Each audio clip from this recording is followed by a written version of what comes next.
Gas are lesbians marriage ని pastor చేయొచ్చా? దాన్ని బైబిల్ యాక్సెప్ట్ చేస్తుందా? ఇప్పుడు చూద్దాం.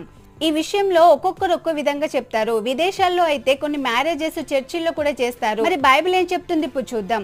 ఆదికాండం 2:18లో నరుడు ఒంటరిగా ఉండటం మంచిది కాదని దేవుడు అతనికి సాటైన సహాయం చేశాడు. సూటిగా చెప్పాలంటే పెళ్లి అనేది సంతానం కోసం, వారి తదుపరి తరం కోసం. బైబిల్లో ఎక్కడ గేస్ ఆర్ లెస్బియన్స్ మ్యారేజ్ అంగీకరించినట్టు లేదు. యేసు ప్రభుల వారు బైబిల్లో విడాకుల గురించి ప్రస్తావించినప్పుడు స్త్రీ పురుషులు పెళ్లి వల్ల ఏక శరీరం అవుతారని, దేవుడు జతపరిచిన జంటను ఎవరు విడదీయరాదని చెప్పాడు.